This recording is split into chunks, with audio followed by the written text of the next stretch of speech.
Okay, it's no coincidence that you're here and you found this video because let's just talk about it. Let's get this out of the way. I just want to talk about this because I think we should not be accepting all of these sequels. Like, we do not need any more. Like, please.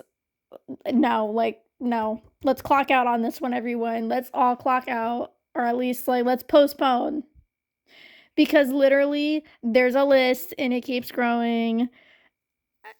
Especially this year, I don't know why, because you have Practical Magic 2, Gladiator 2, Freaky Friday 2, Life Size 2, Devil Wears Prada 2, Beetlejuice 2, The Craft Legacy, The Haunted Mansion, Fast and Furious, Jaws, Disenchanted, Mission Impossible. Did I already say that already? Hocus Pocus 2.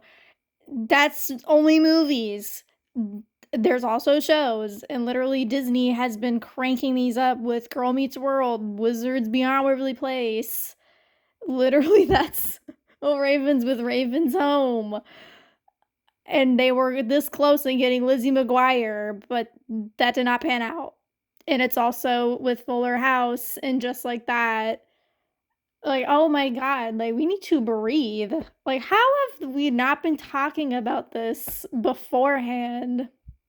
I'm actually just fed up by just how many sequels there have been and keep being made. So I'm gonna get into it and say, please stop. Just stop. Literally the past few years, it's been thrown in my face of sequels for these movies that's got a 20, 30 year gap being brought up to continue the story.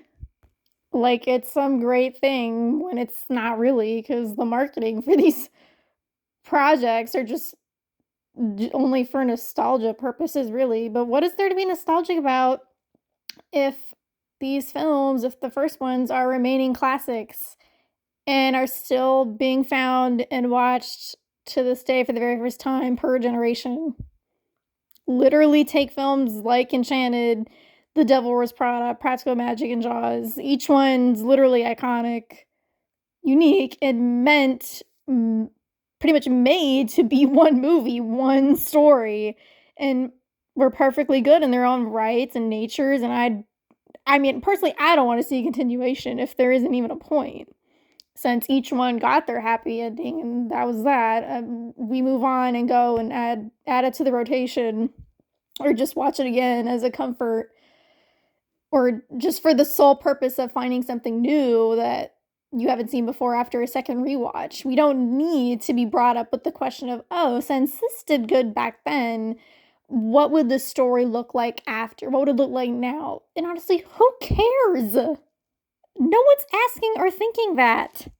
Unless we, as the audience and film lovers, simply have the power to imagine it ourselves and even go a step further in writing our own interpretations, literally fan fiction, parody skits, fan films, so it's not even that big a deal. It does become a big deal, though, when it's decided that a sequel project gets produced for the sake of who? Like, for who? Who's really getting benefited when it's just giving someone a check? That's not really, it's just not even out of obligation. Just, we know these people are agreeing to do it because money is involved in getting half of seconds of fame or attention again. That's why it's just honestly kind of pathetic to keep seeing sequels and spin-offs again and again. And another problem is because there's no starting from square one. That's not a case anymore. There's no going fresh again or considering characters already exist. Like, they already exist, settings are already established, and the plot's been told. A sequel is just honestly lazy work. Let's be real. It's not even that significant as its predecessor, and I think a lot of people forget and don't even realize that. Or if they do, they don't say anything, which is kind of dumb. And there's nothing to really be excited about at all, since we already know what to expect given what we saw in the first movie. Or for show, it's already been demonstrated to us why we were sucked in to begin with. Like, it's basically like going to class every day. You're in the same environment with a new lesson told the same way. That's boring. Why do you think we hate school? It's just we're being forced to participate in something by the ones making it happen since they're being benefited. And that's the truth. I mean, maybe you could get surprised by something in a sequel, sure. I mean, Blade Runner 2049, that was a surprise, but but at the end of the day, why bother? Because it could just be disappointing. And that's been a lot of the times that's been the case, and it's been known, it's been thrown around the term the sequel curse in Hollywood because it's true. And it's not even just films or shows, it's also, this can be applied to books as well, or even music albums. I mean, most of the time, most, if not all, sequels have been disappointing because of chasing a high that only can be done right if it had been thought of long before the original idea was in the works. Because are you really going to tell me you prefer Fuller House over Full House? Girl Meets World over Boy Meets World? Fast and Furious 8 over the first Fast and Furious? No, because I'm pretty sure you'd be lying. You'd be lying. Each of these examples I just threw out points out how much liberty and filler will be put in over a story that shouldn't even be associated with the same title as the project before it. And you know why? It's because storytelling, filmmaking, even character building gets completely lost and redirected for the sake of filling the plot, or outer influences, or for the sake of doing things just because you can, than actually making a desired or warranted story. And this is pretty much how I view what happened with Sex and the City and its successor, and Just Like That came out a little bit ago. It's just, you cannot tell me And Just Like That was not made without decisions made for superficial, unnecessary reasons that fit everything besides the actual story and work that was put into the show in the very beginning. And for one, this has been brought up more recently, but everyone talks about lighting and film grain, the comparisons physically being different, as the sequels, especially these modern day ones, they just look like, these films in general, looking artificial and commercialized with filters, and everything's just brighter, which to some people is better, but actually it does not make sense and should not be applied to every single project in the reality of things. And this was talked about when The Devil Wears Prada 2 trailer dropped. Like, it was kind of like the first wake-up call.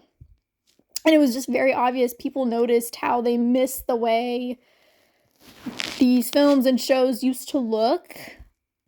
And we're talking 2006, guys. 2006, 20 years ago.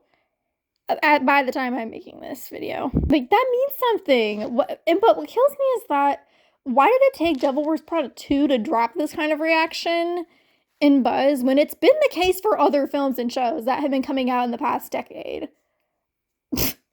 Like, why are people so late to this conversation? And why is it taking me all this time to be talking about it? Because okay, let me just go back to Sex and the City and Just Like That. That'll be the example. When you have a show that literally takes place in the city, in New York, many episodes and themes are gonna happen during the night, where the city life is what it's known for, where the show got its mystique, and that fantasy, that the authenticity, or just that what kind of sucked you in a little bit.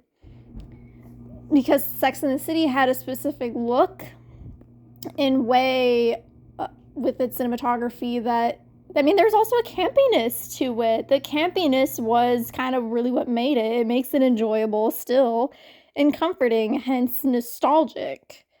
So with that, like, do you really need and just like that if you're already getting satisfied and nostalgic with just that? And with each of the female leads, too, the characters, they were already distinct beyond appearance, as there were those little details included in how they were filmed and influenced by really being half stereotyped of the women portrayed back then, in that point in time in society, if that makes sense. Because, yeah, Carrie and Charlotte and Samantha and Miranda, each one were distinct and all were seen in different views and applied to certain situations based on their behaviors, their nature, their own arc evolution for a reason. And it wasn't just what they were wearing because it's shown a lot more than that visually, in camera angles and framing and lighting, design, makeup, and of course, yeah, wardrobe. So when each scene in Woman, each of these characters are placed under the same light, like, and just like that, the show, it has a lot of scenes where it happens in the daytime and just not really capturing that same sort of feel, that campiness, that groundedness. It doesn't fit right. It looks off. They don't feel real anymore or like themselves, basically. And this is the same with yeah, I mean, I'm of course applying that to shows, but this is the same with movies, really. And one of them, on the completely other side of the spectrum, the popular, like, Fast and Furious franchise, having come a long way and becoming something that was cool and edgy and just unique in action and ridiculous plans that hardly have anything to do with cars and the inside perspective of two characters and their environments and the justice system. Considering Fast and Furious, the first one, it was basically inspired by Point Break, which came out in the 90s. The first Fast and Furious, it still had its own flavor that respected a new theme and urban culture and the exposure of criminal society, basically, in the real world. And since then, every sequel to what we have now, it's so different. It's just not the same story. Of course, obviously not, but it's just so, it's just undergone such a crazy transformation that it's not even recognizable. Because in the first film, we as the audience were introduced to Paul Walker's character acting as a guide and basically the navigator for the whole film as Brian, an undercover cop, and the whole arc of his character in that was enough and interesting, as he struggles with the challenge of keeping up his identity, his morals, and sense of justice, living life exposed to not only finding love, but unconventional friendship and consequences and adrenaline. He's getting a taste of something exciting and chasing a high that he never would have before, which fits for us as viewers, since we're also being exposed to the same things at the same time. I mean, secret night, like illegal street racing, a black market for custom auto parts and pieces, cars, gambling, like basically freedom in a sense, and urban life behind the scenes, and damage control and facades. It's just, this movie, or the first film, it was like jam-packed with all that, and it makes sense that it's seen in an intense, highly edited, with various cuts to it from machines and reactions and just distortion until bringing it back to reality when the engines turn off and it's quiet between conversations. The first Fast and Furious was the definition of whiplash. Yes. Yet, it made sense because that was the point. Unlike whatever the following sequels ended up being, because with the sequels, it's more of like taking the extremes of environments rather than situations. You know it's over the top. You know it's just pure shock value, which if it keeps getting regurgitated to the point where now it's just, okay, well, whatever. That happened. And do you really want that sort of reaction? Do you really want that sort of feedback? Just for me to go back to the first film and be even more, or just be satisfied better? Like, don't you see how that's kind of silly? And another thing is that when it comes to sequels that span from such a gap since its first film or show, because that's the biggest issue. That's the elephant in the room, really. I mean, why bother continuing a story after so long? For what? And this is what they did with Beetlejuice, which originally came out in 1988, only for Beetlejuice 2 to come out in 2024. Literally after there has been an animated show and musical in between the 36 years, which were fine as their own mediums. And Hocus Pocus as well. That came out in 1993, and you skip forward to 2022 for the sequel, 29 years gap. And Freaky Friday, 2003, which already had a long gap remake of the 1976 film, but the Lindsay Lohan and Jamie Lee Curtis version wouldn't get continued until 2025. And so in comparison to sequels to films that happen within 2 or 3 years apart, it doesn't make sense. Or it just, if it's only within a few years of each other, it makes more sense for continuity and interest and relevancy, like what they did with Star Wars and Indiana Jones, because it was still fresh off, like, at the time, and it made sense. But when you have over 20, 30 years or even 40 years in between, it's like going back to an ex that you had in high school, and you're way beyond that. It's just, it really is the word pointless. And I'm going to mean that as blunt as I can. And this is seen over with many different films. I mean, per genre, remakes and spin-offs. So it's not entirely new, but it's just become way obvious. There's been so many projects like this rather than new and original stories and idea, which is a shame since it proves to be nothing more than cash grabs you'll forget about right after watching it. So basically something's got to give, and it needs to just stop, or because it's all right not to ruin a good thing and try to make a continuation of something that will have more of a chance that it just won't ever have a chance to ever exceed expectations, and just, you don't really need to push for a narrative that doesn't do the characters or story or creative team justice compared to developing something new and from scratch that was originally intended. And yeah, remakes and sequels, they just kind of need to be put on a long hold or just not happen, since all these beloved classics and shows and favorites, especially, yeah, for me, they all end up getting botched. This bad treatment that makes you feel ripped off because it's forced to be, and they're forcing it to be canon for the sake of marketing and storytelling to fit pushed agendas or easy jokes or even themes to be made.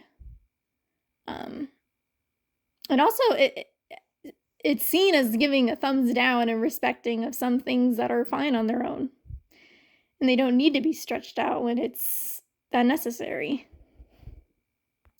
So I guess that's basically what this whole point was. It's unnecessary, then don't try to make it necessary, basically. And that's all I gotta say about that.